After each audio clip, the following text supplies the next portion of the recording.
Welcome to Driveway Build with FN2 Ops.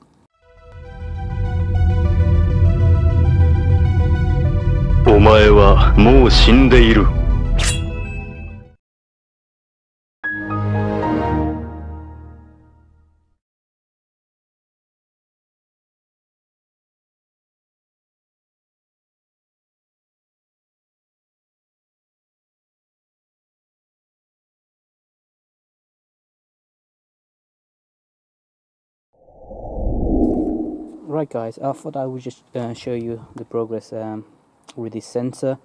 So in the end I've actually removed the under tray. I could just about to touch the sensor, but I thought if I want to do this properly, it's probably better to remove the under tray, which you all know is a proper pain in these under trays.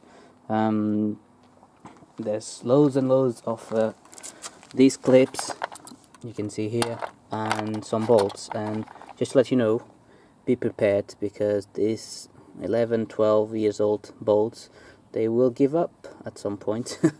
So I'm planning to replace them anyway, and I thought, well, whilst I'm here, probably I'm just gonna give this a good scrub and make this a bit more shiny, but I'm gonna show you guys how it looks from underneath and what we need to replace.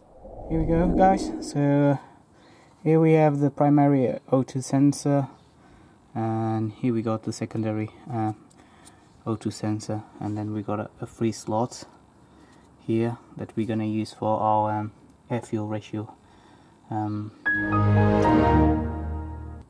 The sensor just added, and it held very well, but not anymore. So what we're gonna do is to disconnect the sensor from that blue plug there and literally plug the new sensor in and see if there's any leaks. This one, literally you just press this groove here and then it should just slide off like such, and now we're gonna get a spanner to remove this. Right guys, so you will need a 20mm spanner. As always, there's some tool that I'm gonna need that I don't have, which is 20mm spanner. I got 19 from my kit, so I'm gonna use an adjustable spanner basically to untie this. As you can see, there's not much in it, so that's what we're gonna use to untie this. Just quickly show you our new sensor. It came from these guys in the US, Rock Auto. It turns out it was the cheapest, reliable O2 sensor I could find. Shout out to Carlos again. Carlos is always saving me because he had to replace his not a long time ago. So this is actually a proper Denso air fuel sensor, and that's pretty much it. To be honest, we're just gonna fit them. If you want to know what is the part number, there you go. That's the part number right there. Pretty sure that's this out. There we go. So that's our sensor and some copper grease to put in the tray. So yeah, we're gonna be ready to roll. Here we got the old one against the new one, just to basically show you guys why we are replacing this. It's not because the sensor is damaged, but it's because the threads are knackered, and there was a chance of with time that we might have some exhaust blown, and this is the part of the exhaust you really don't want to have any exhaust blows, because this is what gives the O2 readings to the ECU, so the air fuel mixture can be all over it. So all is good to know that this is probably like a pacemaker for your car. Without this, the heart doesn't place very well.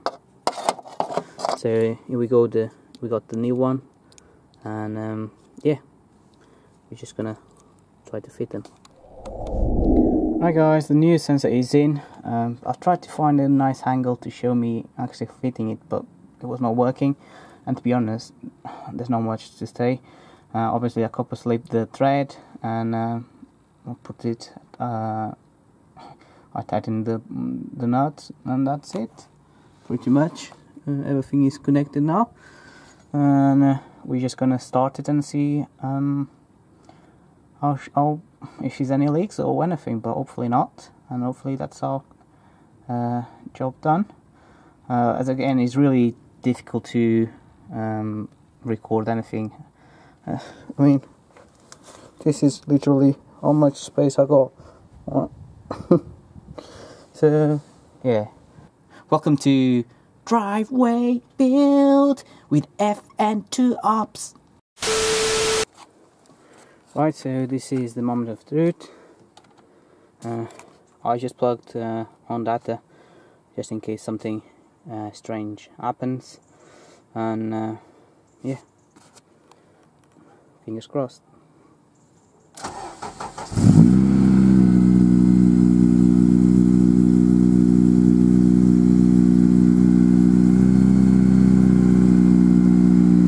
So far so good.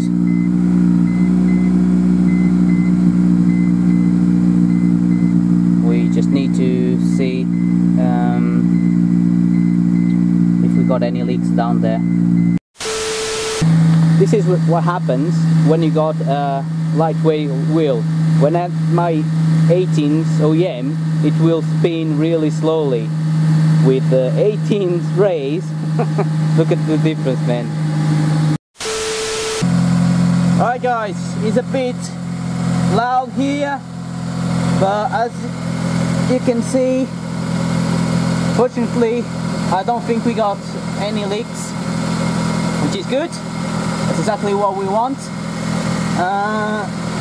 I'll just keep warming up the car and see if there's anything changing.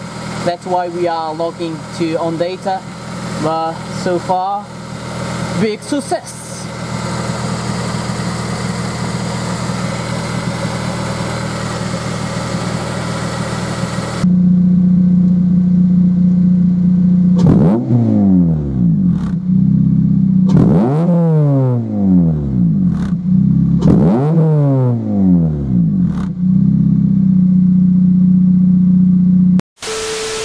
Right guys, so that's today's video done.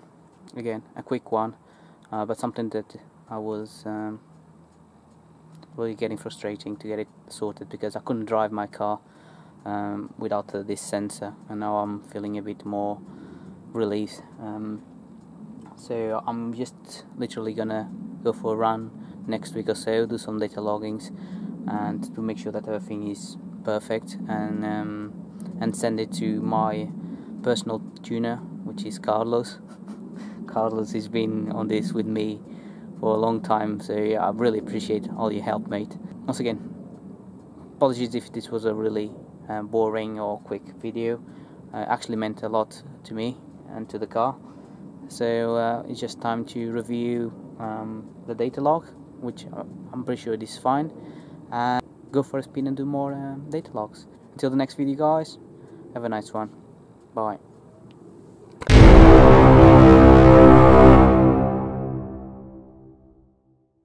So to remove this bracket, we're gonna have to remove these 3 bolts as per Type R Tweaks tutorial video.